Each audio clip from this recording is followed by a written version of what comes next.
that centers around the work that Dr. Burroughs and I co-edited, largely because, well, many reasons, but starting with every material condition that Malcolm X sought to overturn is worse now today than in his lifetime. Yes. So if you're talking about the conditions of African people in this country around the world, in terms of access to income and wealth, long-term employment, health care, safety from state violence, police violence, communal violence, everything is worse off today than it was in 1965 when he was assassinated, and has been devolving. So a lot of the work that I look at, United for a Fair Economy, I want to also give, we have to shout out, you're talking about black independent media work.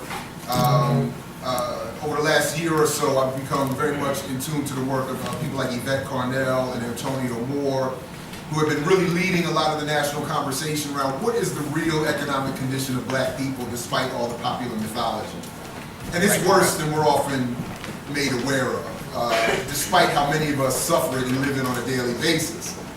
We still have this fantasy imposed on us that we're doing better than we are and that we can do better than we actually are. And that's actual mythology. Without a revolution, there will be no material improvement to the conditions of black people here or anywhere else. That's right. And to the extent that there has been material improvement, it has only occurred as a result of sustained, militant, organized struggle. And one last point on that, the only reason we can call anything progress or improvement is because the condition of African people in this country is constantly rooted to enslavement. Yes. We don't go back to our African past, and we're forced to only be compared to our conditions on a plantation. Well, compared to that, everything starts to look better. But that's not the standard that we should have, and one of the important aspects of Malcolm X was that he was constantly asking us to raise our standard when we were developing an analysis of anything.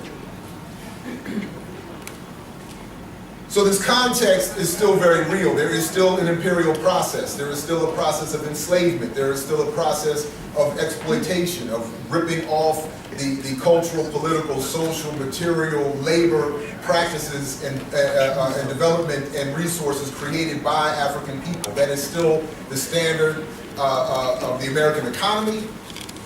That is still the standard, really, of the global economy if we look at Africa's continued relationship to the wealth development of European populations. And there's a propaganda that comes up around that. A lot of the work that I've been engaged in is just really through media studies, is just looking at how propaganda or media are used as weaponry. Yes. And those who deploy them, those who develop the field of study that I'm supposed to be in, they were very explicit. When Dr. Burroughs and I were at the University of Maryland, one of the ongoing struggles that we took on in various ways was you asked us to read the history of your own field, and all we did was cite them. Right. And they said very clearly, media are to be the atomic bomb without the mess. Media are to situate and define for people their reality and therefore their behavior wherever they are. It's to teach incoming Europeans how to be this American white. It's to teach Native Americans how to be, as Ward Churchill and others have talked about, or there's a general who put it together and said, to kill the Indian and save the man. Yeah. For Africans, it's residential schools and dissociation of African past and culture and history. All of this is done and is discussed as part of the necessity or the work of media. That media are to assist this process. So one of the things that Dr. Burroughs and I were confronted when we started to, and we always tell this story about, we had been waiting, like many people, for years for Marable's book. We had been hearing it rumored at conferences and people discussing it, and Marable was going to give us the missing chapters from Malcolm's autobiography, and Marable was going to produce for us all the missing pages and pieces that we've been looking for regarding Malcolm for so long. And when the book came out, and Carl Evans was the first to call it a fraud, and Dr. Burroughs and I were doing radio at the time, we had this radio discussion with Evans and Richard Prince and many others, and this character that shows up with us from time to time, Dr. Haight, he would be there, and we would be having these conversations about Malcolm and Marable in this book. And it just became clear that I'll speak for myself, that what Evans had described it as was in fact true, that it was a fraud. And it was very difficult fraud to come to terms with because Marable has a certain high esteem. He passed away right as the book was coming out. We are relative nobodies, which is when, we joke all the time why Paul Coates came to us and asked us to put this book together. You don't have nothing to lose.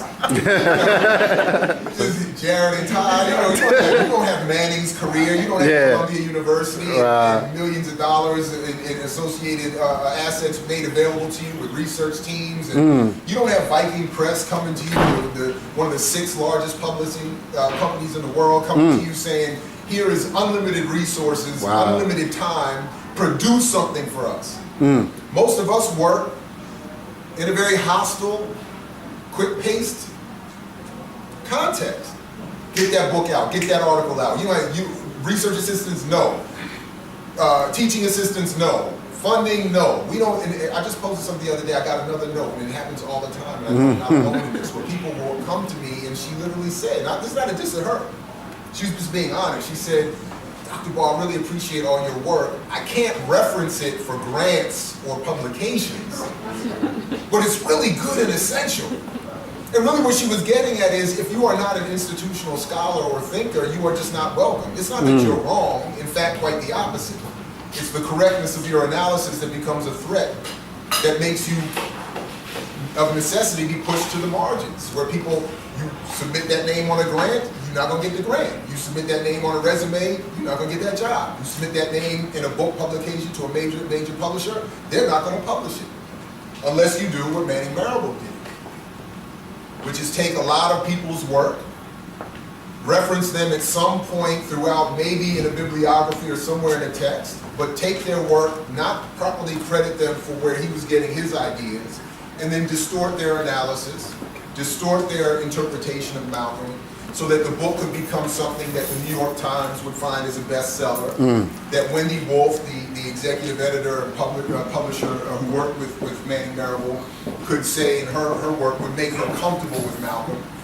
I mean, she was very clear. She said she had never really thought about Malcolm X until Manning Marable came into her office. In fact, when she did think of Malcolm X, she said it reminded her of the fear he inspired in her coming up in her liberal, Southern, white household, where Malcolm inspired fear. So to get over that fear, she had to not only get a version of Malcolm from Marable that would make her interested in publishing this book, but of course help craft a version of Malcolm that would make her community feel comfortable with the book, that would make her community comfortable with a discussion of Malcolm X. One of the things that we always struggle with in this society is the notion of popularity. And popularity is not about who's the best. Popularity is not about who is the greatest. It is about who functions for power. And in fact, there's a scholar from Baltimore, John Potash, who does a lot of research on political assassinations. His book is up there too. Oh. It's on the table. His newest one, The Drugs. The drugs, you see it? The drugs and weapons against. I got to shout him out. I mean, this is a person who's done a lot of really good work. And if I may, he's going to be doing a piece on Tupac when the film come out again, too. You got to see it. All right. I mean, not the film, his right, yeah, that's it. His work on that. We have a good interview with him at our website as well on that. And what he tells you about Pac, and it's crazy.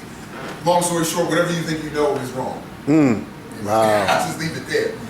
But he talks a lot about, years ago, he put me onto this book called The CIA in the World of Arts and Letters, The Cultural Cold War. Yeah. Wow. And there's just a quick little passage I want to read about the point I was just making about popularity, because I think it functions, it perfectly situates where we're going today. And the author is Frances Stoner Saunders, a British woman. And the book actually focuses, it's good because it contextualizes a lot of what we end up dealing with. Counterintelligence program, MI6, MI5, MK Ultra, all these Western agency attempts to distort and disrupt any sort of radical movement. Her context for the book, though, African people only pass through it here and there because the context it's kind of a good reminder that they're looking at dominating the entire world and and dominating each other for dominance over the world. Right. So a lot of the book is actually about the struggle between the United States and England to organize their collective desire to conquer and run everything. Right. And that old British thing of looking at the United States, rather the white United States, as the little brother that got away. Yeah. Right. And it's finally looking to claim its place. Right. And then what are we going to do about it?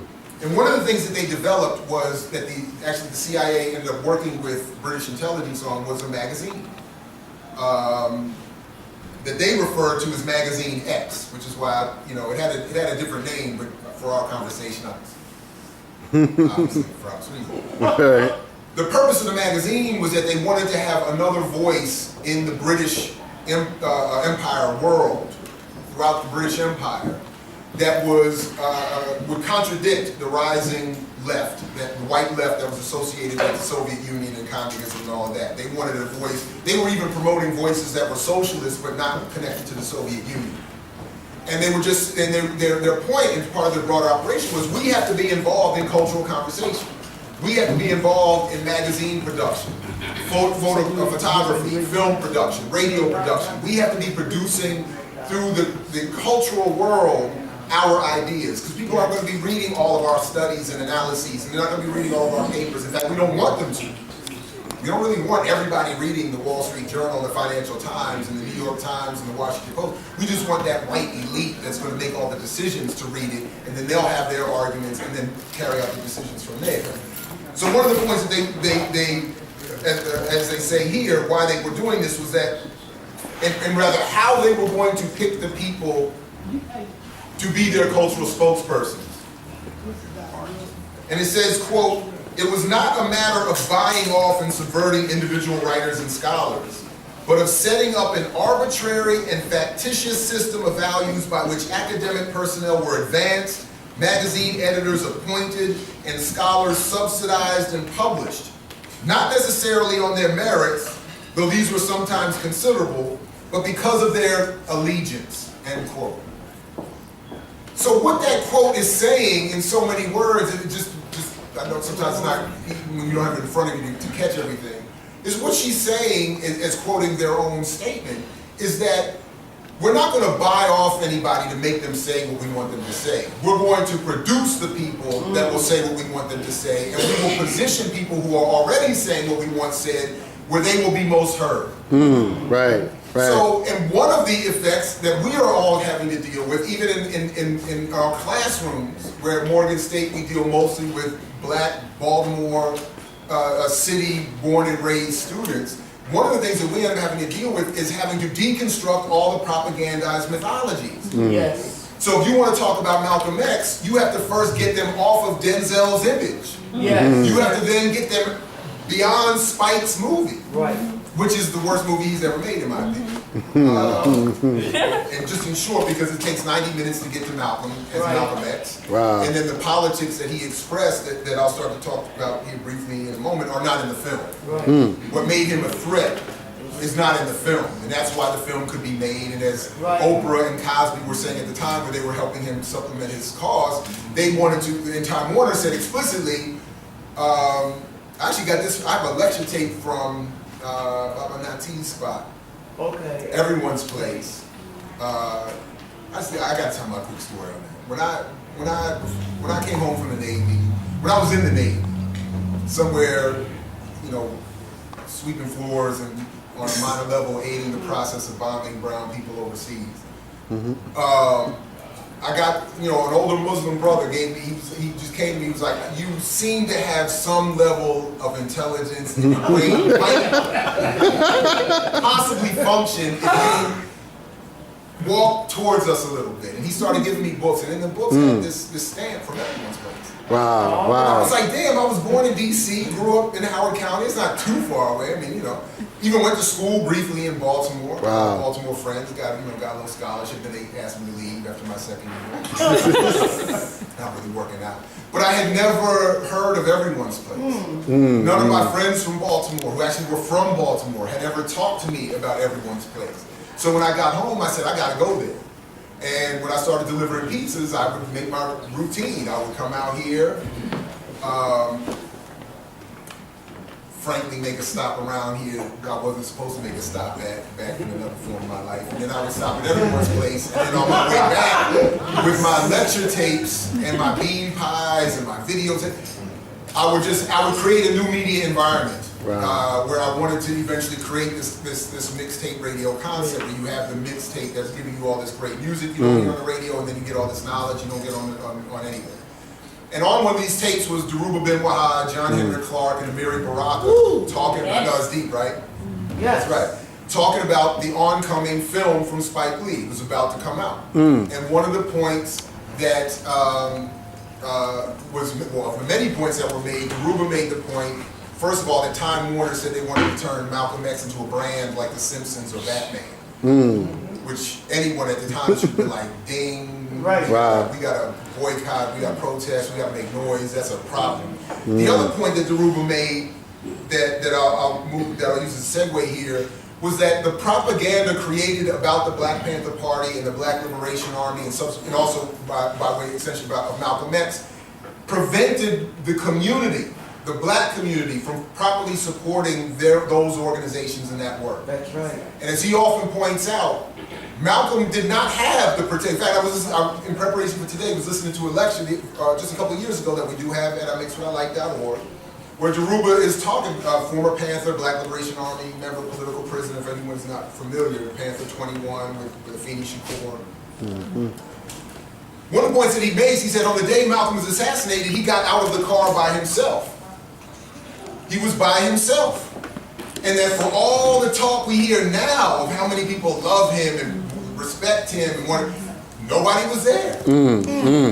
He, by and large, went out by himself. And if he were alive today, again from Deruba, he would have been a political prisoner, and we wouldn't be having books and movies made about him. We would just leave him abandoned like we do all of our other political prisoners, who are still there, by the way. Right. So there is this issue of propaganda and this need to develop a public opinion around a variety of subjects, in this case Malcolm X, that is acceptable to the state. So my main problem with Marable's book and with just sort of the general conversation around Malcolm beyond that book is that so much of it is devoid of the politics and ideas that he was actually trying to work with. Right. In Marable's book, there is a very slick, and we don't have time to get into the details, which is why we encourage you to check out our book. Much of the royalties, by the way, if not all of them really, end up going to support political prisoners. So, just if you feel any kind of way about buying the book, there's another good reason. But is that the book very carefully and with skill, over 600 pages, walks you through a version of Malcolm's life that has the book concluding as though he were a supporter of everything that's going on now.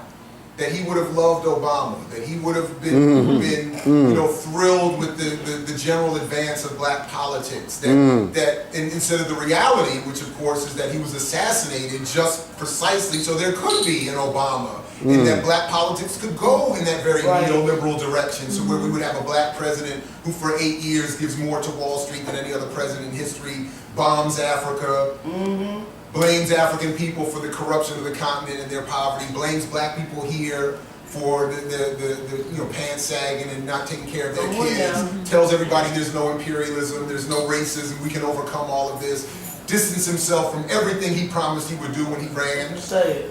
Not one thing he promised he was going to do, he did, that vis-a-vis progressing the world. But that can become the standard for black politics precisely because Malcolm was not here. And precisely because after his physical assassination, there is this decades-long process of rebranding him into something that he's not. He was a revolutionary nationalist. That's right. He was an internationalist, a Pan-Africanist. He dabbled with, he may not have been a full-blown socialist in the way that term has become, but he was clear, capitalism is vampiric. We have to have a redistributionist policies. It's not just enough to buy black, if buying black is going to create just another black strata of capitalists. He was clear on this. Buying black or supporting black was meant that the community would benefit. Right. We've lost sight of that. A lot of the buy black movement and support black people movement is to develop individuals with pockets of money. I'm not even going to call it wealth because it's not wealth. with pockets of money that we can point to and feel good about. But that's not what Malcolm was talking about. And it's not an issue of how do you feel about what people are saying today, or really even if you agree with what I'm saying about Obama. The really only point is that's not what Malcolm was saying. And his record was clear. One of the things we always advocate is just watch his YouTube videos at this point. I mean, I love our book. I'm proud as hell of the work we put together and the people we work with. It was a lot of great contributions. But at the end of the day, you don't need us to tell you that Malcolm was a revolutionary. You just have to listen to him, read him, and there's no confusion. The confusion comes in when people, as Saunders talks about in his book, where the perceptive lens is adjusted. So people hear him say, for instance, the Organization of Afro-American Unity is going to develop independent as a political party to develop political candidates that come from our community, that will support our community, and if they end up running, they will do the work for the people. That somehow gets turned into, by Marable and many others, into a line basically saying we support the Democratic Party politics.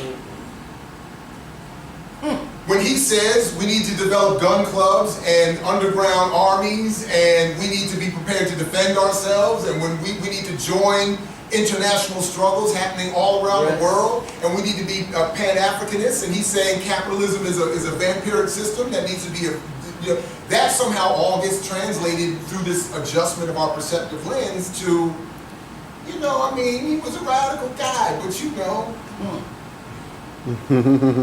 Oprah, got half owned, as Dr. Burroughs over there. Half owned. She really owned the whole thing. It's like wow. So just got an award. So we saw some, Black Lives Matter. All that's popping off. So Malcolm. No, what he was calling for was Jimi Hendrix said if 6 was 9, I don't mind. The world, in other words, is upside down. Jimmy was deep, man. That's why he killed him. That's like Harry Potter his book.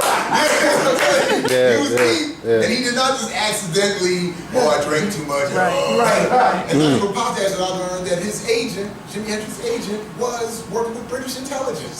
Just coincidence. And I know as Ishmael Reed has said, you can call me a conspiracy theorist if you acknowledge yourself as a coincidence theorist. So just wrapping up here, a couple other points, and I do look forward to the conversation. Part of where we can see how the propaganda worked, and I just want to make a couple of references to our book here.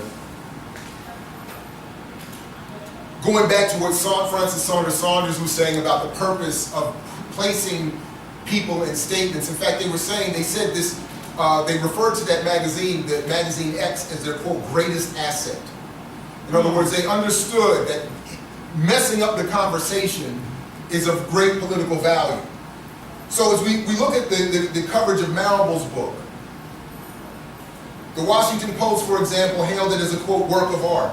The New York Times called it, quote, prodigiously researched. And even any chapter in our book will show you that it's not at all prodigiously researched. Proclaiming that Marable artfully strips away layers and layers of myth that have been lacquered onto his subject's life. First by Malcolm himself in that famous memoir, and later by both supporters and opponents after his assassination in 1965 at the age of 39. In other words, the New York Times is telling us what actually Malcolm was doing and who could actually be legitimate in speaking on behalf of Malcolm. Saying even of himself, that he had lacquered on to his own life a bunch of mythology. So Malcolm can't be believed, but we at the New York Times can be. We'll tell you who Malcolm was. The Atlantic called the book a comprehensive portrait. The San Francisco Chronicle, it was a masterpiece. Newsday dubbed it prodigious, and even The Nation described it as a definitive biography. And that's The Nation magazine. That's that white liberal bastion that still quotes Du Bois every once in a while, has some black writers in it every once in a while, and presents itself as the leading voice of progressive thought in this country and even beyond. Patricia Reed Merritt, in her chapter in our book, reminds us also of what some of our leading scholars said about the book. that aid in the reproduction of the propaganda.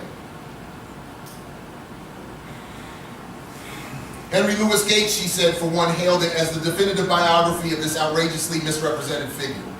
Henry Louis Gates, the self-proclaimed intellectual entrepreneur, as he called himself.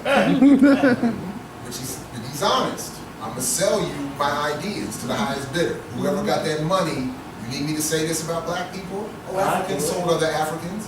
Why are you blaming white folks for slavery? In a very well-publicized online piece, he got up during someone else's lecture to interrupt, to add to a discussion of how ineffective and irrelevant Kwame Ture was. That radical Pan-Africanist stuff, that socialist, scientific socialist stuff, that's totally irrelevant. Okay, but those are the ideas Malcolm was working with. So how is it that you're now telling us that he's been definitively misrepresented or outrageously misrepresented? Cornel West praised it as a definitive treatment of the greatest black radical voice and figure of the mid-20th century.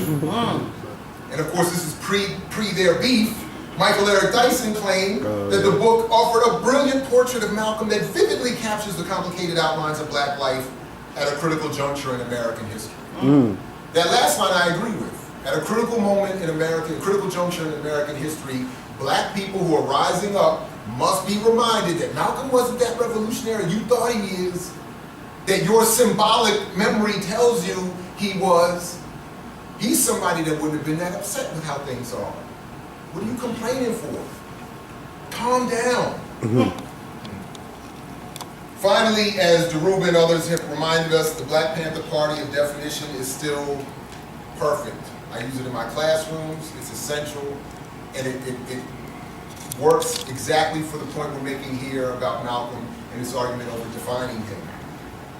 The ability that his power is defined as the ability to define phenomena and have it act in a desired manner. And if you can define Malcolm as a milquetoast Democratic Party liberal, then people who will read about him, listen to him or not, will distill those ideas through that readjusted perceptive lens. I know he's talking about revolution and all that, that was then. What he would have been meaning now is, this is all okay. If you can define any situation, you can determine the outcome of that situation.